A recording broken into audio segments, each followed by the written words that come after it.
There's a phenomenon that keeps repeating in modern culture. People experience being controlled or manipulated or pulled into a cult-like experience, even when there's no real system of control, no enforced dependency, and no punishment for leaving. So what is actually happening?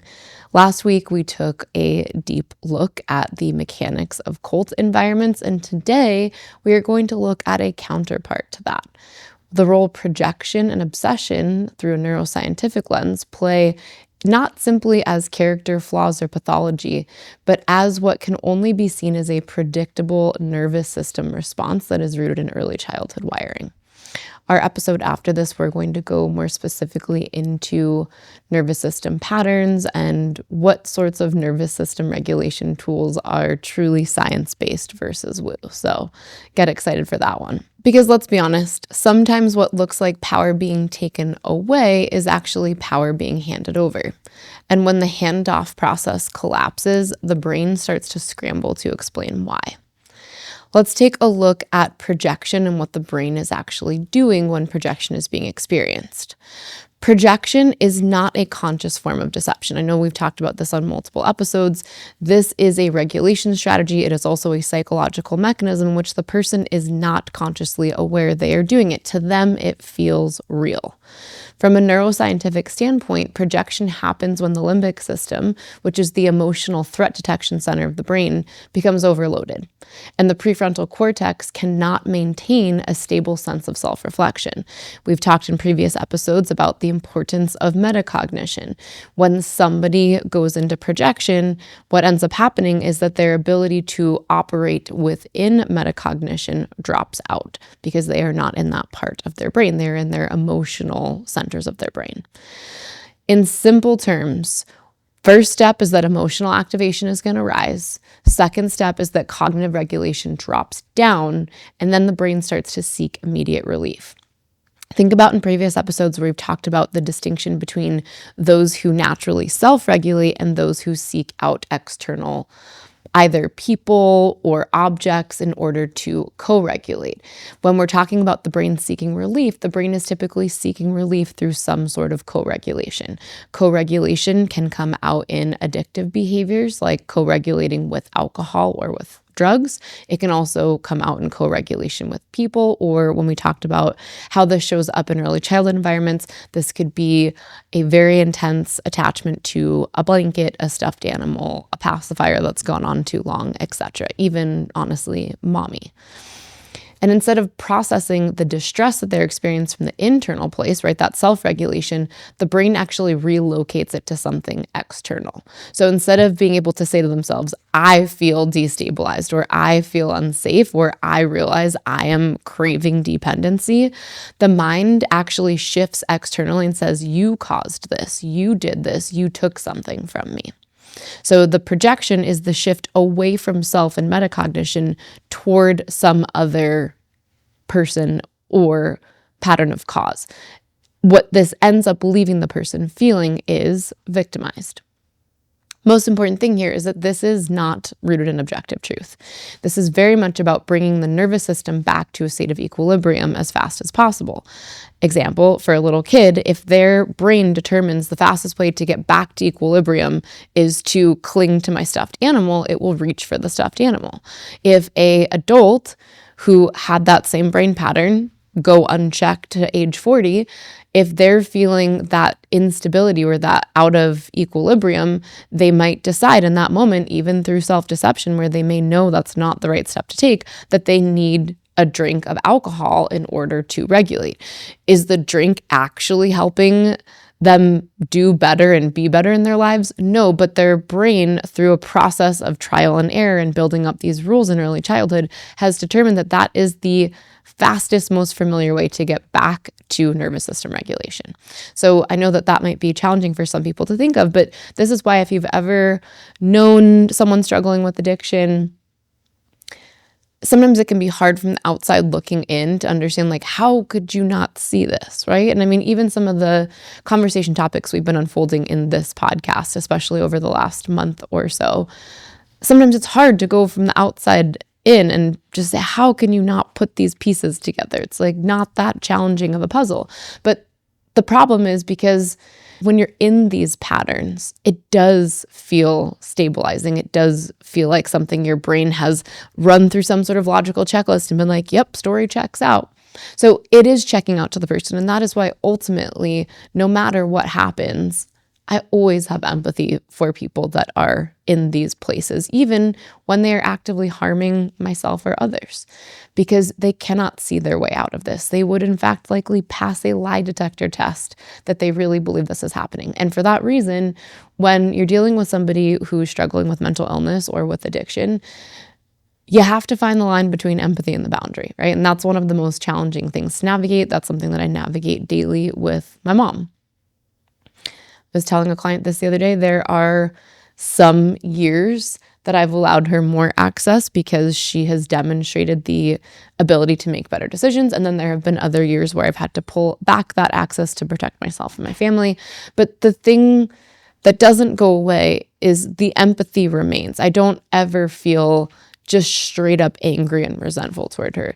Even when there is a boundary that needs to be put in place and there is distance put in place, the empathy remains.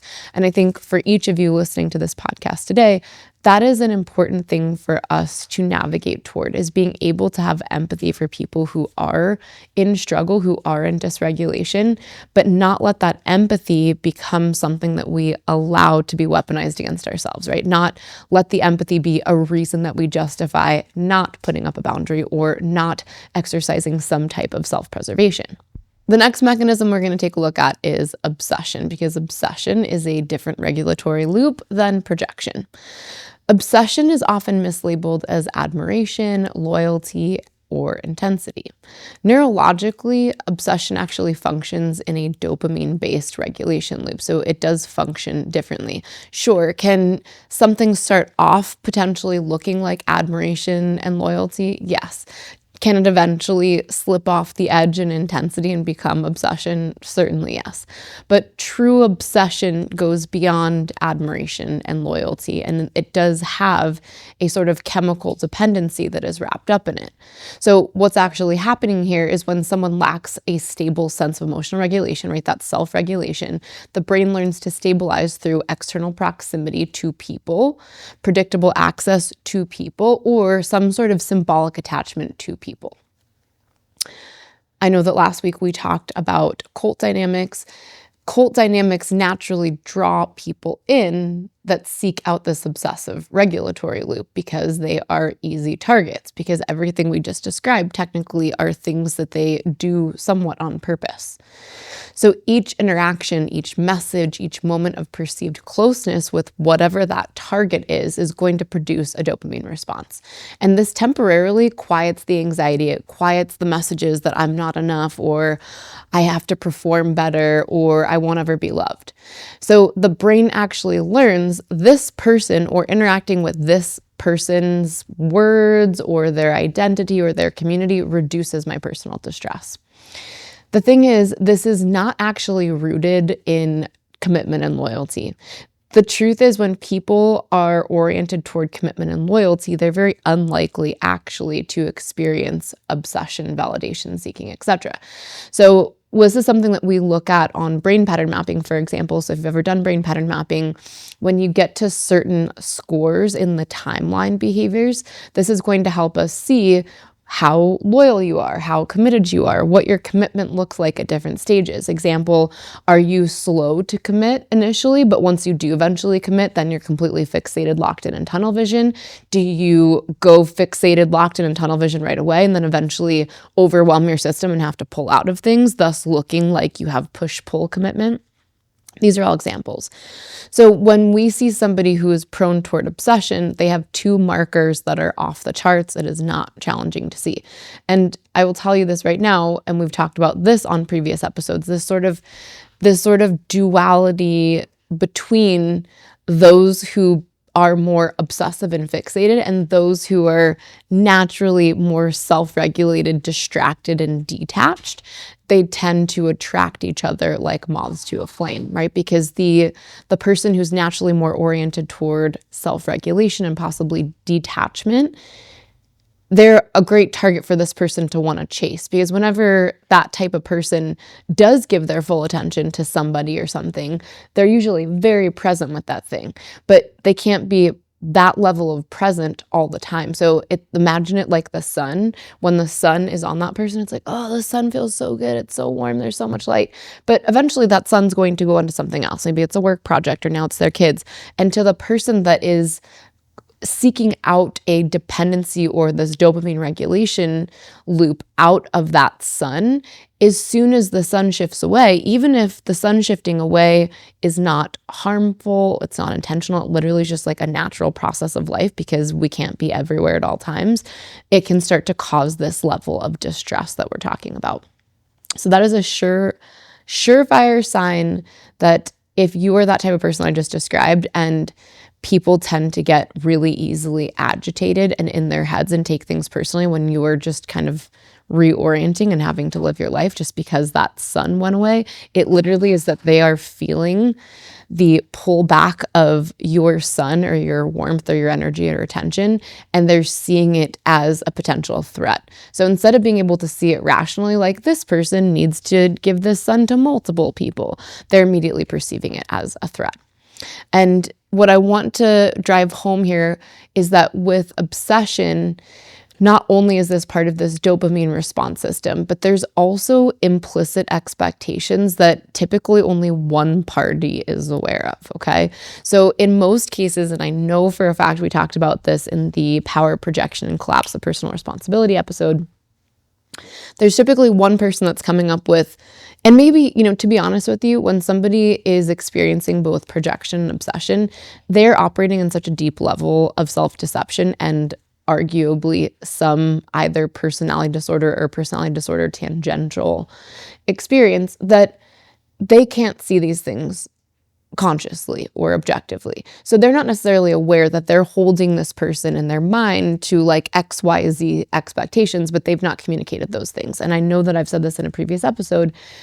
If that were the case and they brought those lists of expectations to the other person and been like, these are my expectations of you, the other person every time would push back their list and be like, no, thank you. Not only do I not want that, and I'm not agreeing to that, but I'm not capable of that. That is not who I am. That's not how I live my life. Thus, the ultimate setup from the outset, which is something that I hope as you've been listening to these sort of building block episodes, you're starting to get the sense that this was a setup from the outset, and it's a setup specifically to mimic early childhood patterns.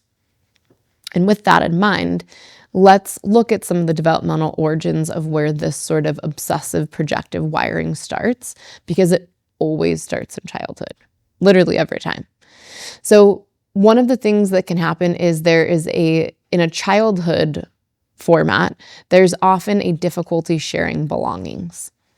When a child shows intense distress around sharing objects, the issue isn't often selfishness. Of course, it looks like that from the outside if you're looking at it as a parent, but this has everything to do with object-based regulation. The child's nervous system is actually using that object to stabilize their emotional state, to maintain their sense of control, and to preserve their safety. So, example, and this happens all the time when I work with families in Break Method, when you have multiple siblings, right? There are certain siblings that appear to be adaptable, go with the flow. You can like beat them up, slap them in the face, take their stuff, and they're just kind of like, whatever, I just want to keep the peace. And then you tend to have the other, which covets their belongings, potentially doesn't want to share, is very specific or particular about siblings going into their room or touching their things. That has everything to do with what we're talking about right here. There's a part of their brain that is using the control of their belongings and also how they're allowing others' proximity to their belongings to regulate their own nervous system. So can it come off as self-centered? Of course, but it's really something that is rooted far more than that. It makes them feel like they cannot be safe if they don't understand how to control the proximity to that object. So example, this is why in little kids, and obviously this is somewhat developmentally normal in toddlers, for example, if you're, let's say a toy is on the side of the room and you're not playing with it, but suddenly your sibling wants to touch said toy, you're like, well, I want that. It's like, well, you didn't want it 2 seconds ago. You just want it because they wanted it, right? So what they're trying to do is they're trying to control their proximity, because if you take it, even though I don't want it right now, if you take it, I don't know technically how I'm going to get it back. So it's like they're already jumping to this future of not necessarily being able to get that object back. Make sense? Great. So neurologically, the object itself becomes linked to calming the amygdala. In adulthood, this pattern, of course, does not disappear. I think I've emphasized this on multiple Decoded episodes. Patterns don't disappear. They get deeper and they find sneakier ways to justify themselves in other aspects of your life. So this object that we talked about, maybe it was the stuffed animal, maybe it was the blankie, maybe it was a specific toy. In adulthood, this object is going to likely transfer into a person, a role, access, or proximity. And loss of access is going to trigger the same threat response as a toddler or child who doesn't want you to go into the room, doesn't want you to touch their stuff. That's mine. It's mine, right? In your head, like, that's mine. You can't touch that. That's mine. You can't take it away from me. That's mine. And it is not coming necessarily from self-centeredness, although there certainly are people that fall into this cluster that are also self-centered. But this is much more about regulation and safety at the nervous system level. There's also a prolonged attachment to comfort objects. So we kind of talked before about the more coveting, that's mine, not wanting people to touch their objects or to keep them in a certain way and not allow others to share with them. But there's also a childhood pattern of prolonged attachment to these comfort objects. These are transitional objects that can be developmentally normal, like I said, in some toddler years, but there are people, and I'm sure some of you are listening, and this is not coming from a place of judgment, it just is, it's just data. Those of you who maintained the attachment to these objects, like through teen years, or, maybe some of you even still have your blankie and still have your stuffed animal, I'm talking to you, babe. These are signs that this part of your brain is active. Typically, the people on the opposite side of this conversation that are more detached, or again, can also be disorganized if you're looking at it from attachment styles perspective. These people tend not to be attached to anything, right? So they were the ones that like, sure, take that, I don't care. More just detached and not caring about their physical objects. And they tend to be the ones that in this dynamic or hierarchy, they tend to chase, right? Because they're really not available, because they're really never going to give this person what they're seeking. So what happens is that if the brain doesn't fully transition out of this process, let's say in the 6 to 8-year-old range, the brain actually will never overcome this until you really take a cold, hard look at it as an adult, because it does have a soothing effect. And the parasympathetic nervous system in turn will start to rely on these outside anchors to calm itself. So example, because I know we didn't mention this, we talked about people, but this can certainly also transfer onto food. I know we've done a previous episode on emotional eating. This can transfer onto Ben & Jerry's. This can transfer onto a comfort food or a binge eating disorder as well.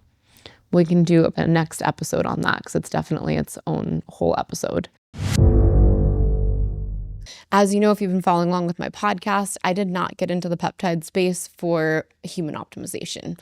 I got into them because my body was completely broken down. I was having autoimmune flares, hormonal weight gain that was not responding to any of my strong willpower or time spent in the gym. The only thing that actually made it change was adding peptides to my daily routine.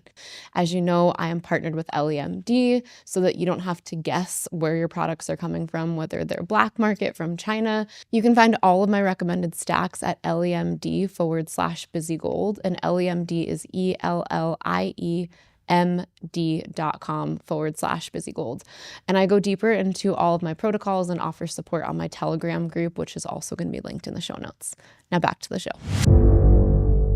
And what ends up happening eventually here is the nervous system learns, I am okay because of you.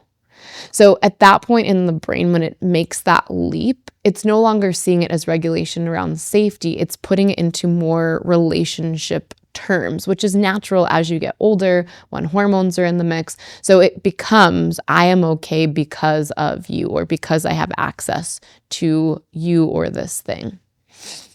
Another thing that's worth looking at in terms of childhood patterns is the role that jealousy plays in the underpinnings of this mechanism.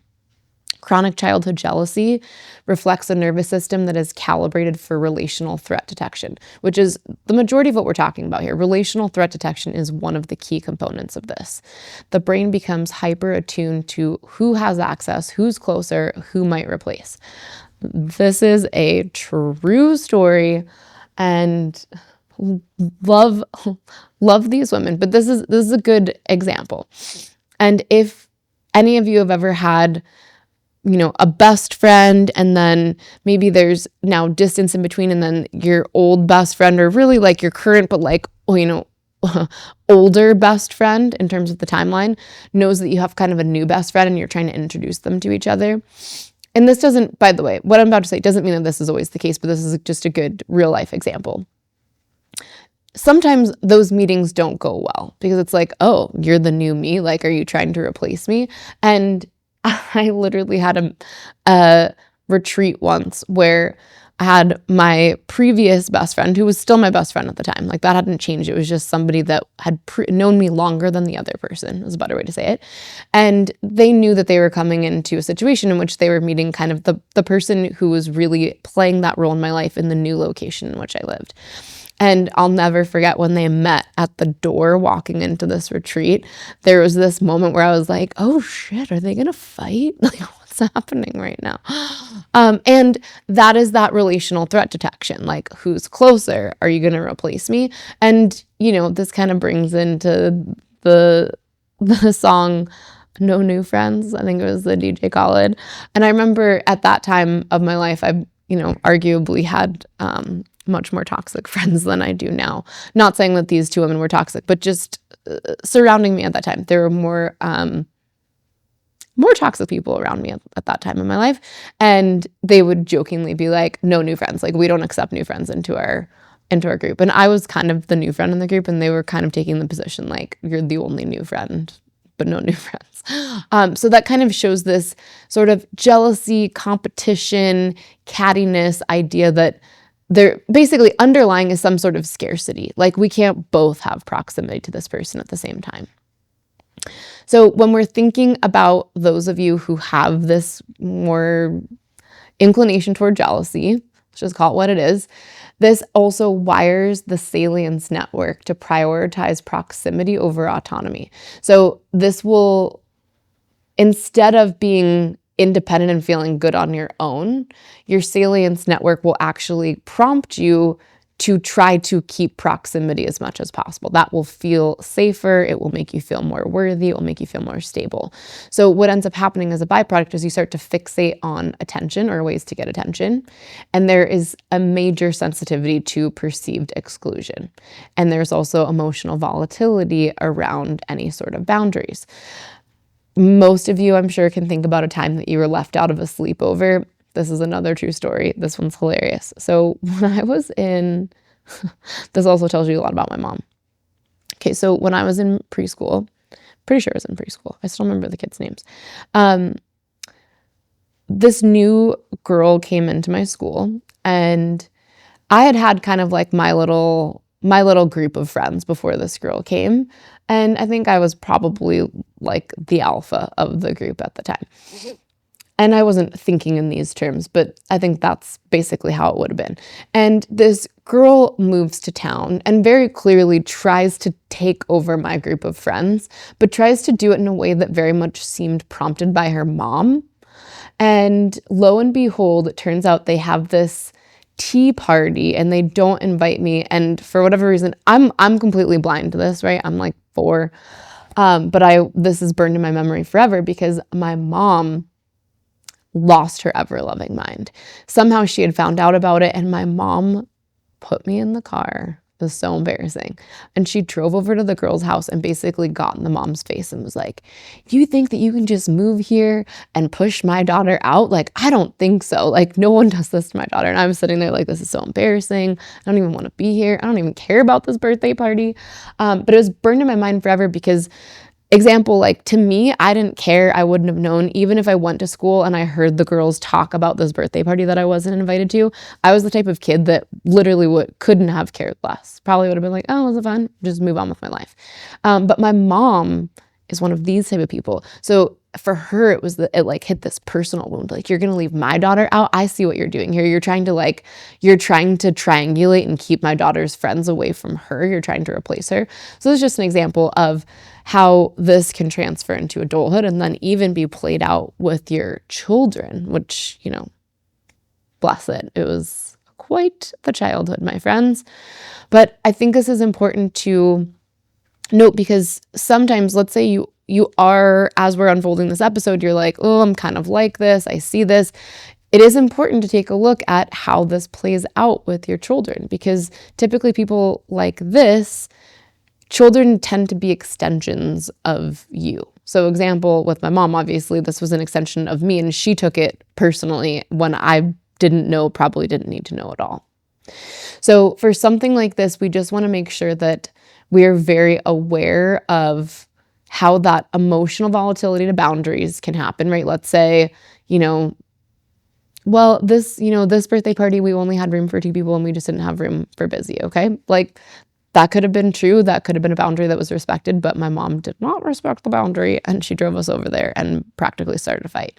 The sensitivity to perceived exclusion also gets hit in the story that I shared, and then the fixation on attention, maybe not so much. But these other 2 are obviously very real, tangible examples of activating these other 2.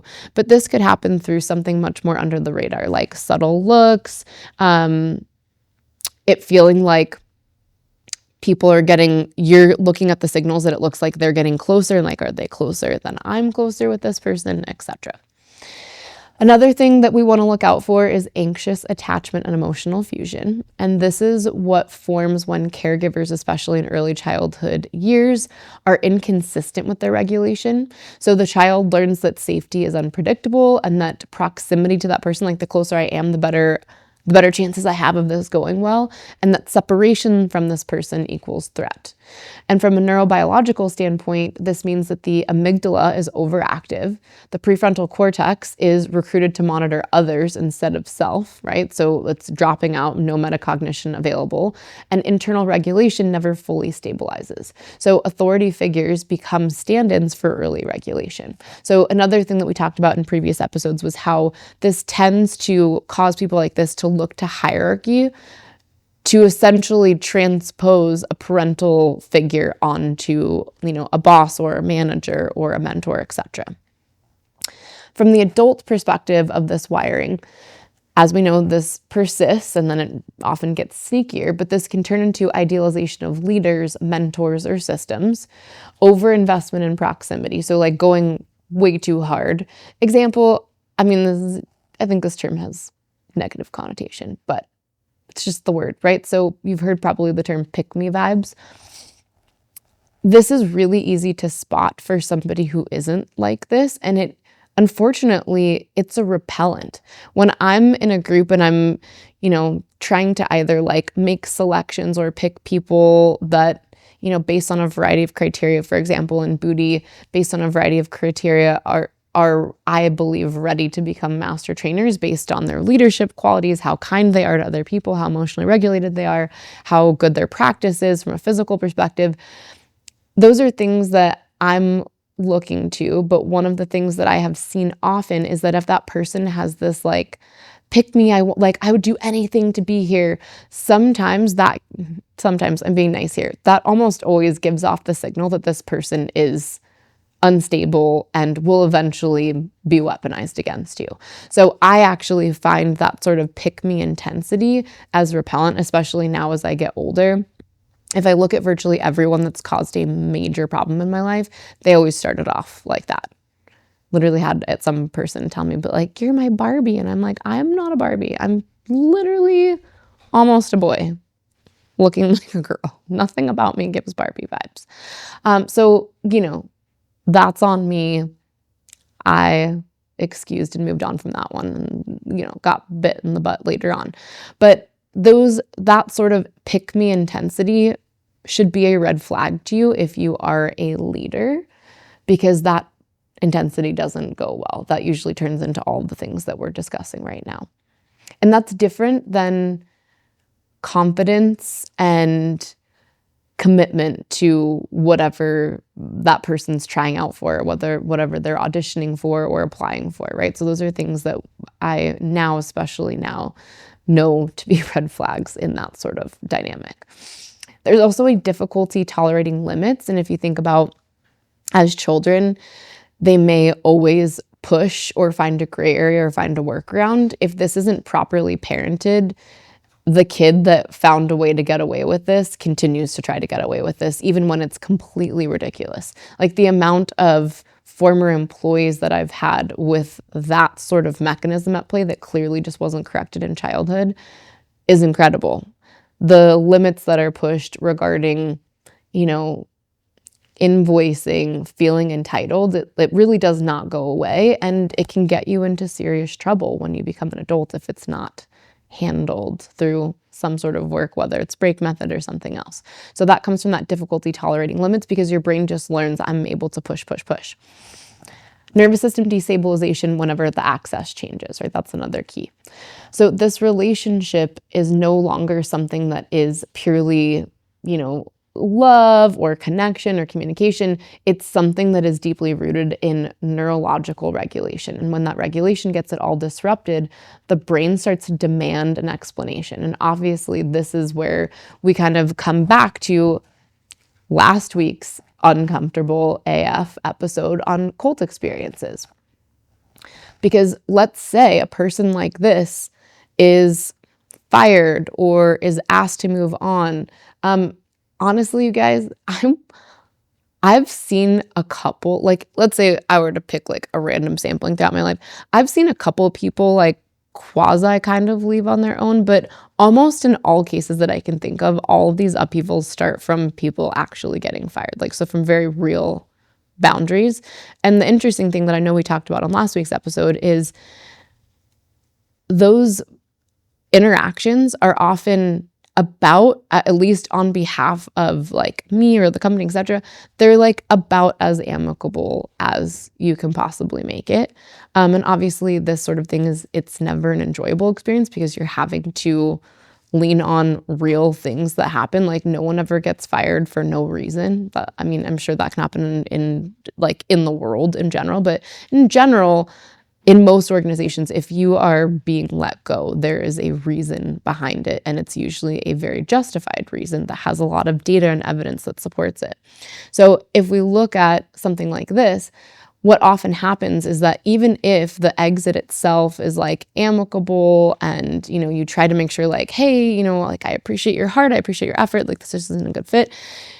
When we're dealing with a person like this, it doesn't matter how amicable you try to make it or how soft you try to make it. As soon as their nervous system experiences what it's like to be separate of the thing that had been regulating them, it's pretty much a guarantee that this is going to happen, right? Either to call it a cult or to leave in some sort of really explosive, dramatic way that was completely, number one, not necessary, but number two, is used to kind of demonize the thing in which they're leaving so that it's not because of them. There's no self-accountability. There's no ownership. There's no like, well, I did this. I see where they were coming from. Like, I wish I didn't come to this. That's not possible, because remember, prefrontal cortex, not available to this person. Projection, obsession loop, right? All the things those are all the things that are preventing this person from being able to see beyond their own emotions. And again, I have empathy for it. It sucks to be on the other side of it, but I do have empathy for it because it would suck more for them, frankly. So thinking about how a cult experience can actually be internally generated, that's exactly what we're talking about in this episode. So a real cult, as we talked about last time, requires design dependency, exit punishment, right? Where the organization is punishing, and authority, enforcement, right? All these things, right? Removing you from your friend groups, telling you that your other friend groups are bad, etc., right? So kind of isolating you, much like what can happen in abusive relationships. But projection-based obsession that we're talking about right now can create a felt experience of control without any of the control mechanisms being present. The brain actually assigns authority without consent. It builds identity around proximity, and it uses the relationship itself to regulate the internal emotional state.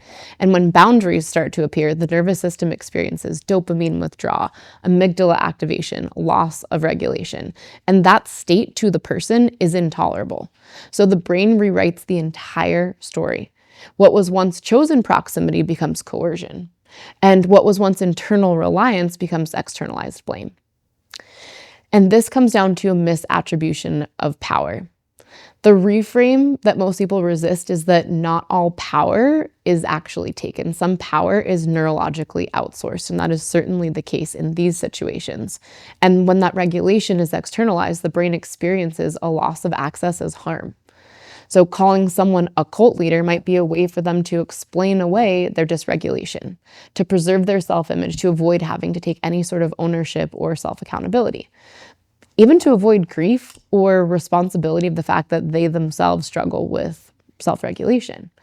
The accusation itself starts to stabilize their nervous system, and unfortunately, I know we covered in this in the last episode, the way that they do it, ironically, often creates a real cult environment where they're actually actively recruiting other people into their distorted narrative, their lies, their slander, their defamation, right? They're pulling everybody into that because they're trying to build up their identity. Like, if I'm not alone and these people believe me, like, then I'm safe, because now they're rebuilding that same sort of cult framework. So how to tell control from projection? I want you to ask, did this environment strengthen my prefrontal cortex? Was autonomy reinforced or bypassed? Was dependency designed, or did I actually assume this dependency? Was leaving punished, or did I leave and actually did the punishing? Because in these cases, typically the person leaving or was fired, they're the ones that actually do the punishment. The organization didn't do the punishment. Control systems actually suppress regulation, and projection systems outsource it, and these are not the same. We have to remember that boundaries themselves are neutral, but a nervous system that is wired for external regulation triggers boundaries, right? So amygdala threat responses are going to come from boundaries. Attachment panic, dopamine withdrawal, right? We know that they're in that loop. And the brain reframes that boundary as rejection, harm, betrayal. But that does not mean the boundary itself was harmful. It simply means that it triggered this person's nervous system. Not every intense experience is actually manipulation. Not every strong reaction is harm. Not every structured environment with an SOP is a cult. Sometimes the work isn't actually in taking down a system. Sometimes it's learning how to rebuild your nervous system so that you no longer interact with other systems in a way that actually creates the very cult environment in which you speak. Agency returns when regulation returns. And for that reason, next week, we're going to be focusing specific on nervous system regulation and how to tell what's actually rooted in science versus what is just woo. I'll see you next week. Your brain isn't broken, it's running an old code. Break Method is a system that maps your neurological patterns, decodes your emotional distortions, and rewires your behavior fast. No talk therapy spiral, no getting stuck in your feelings, just logic-based rewiring in 20 weeks or less. Head to breakmethod.com and see what your brain is really up to.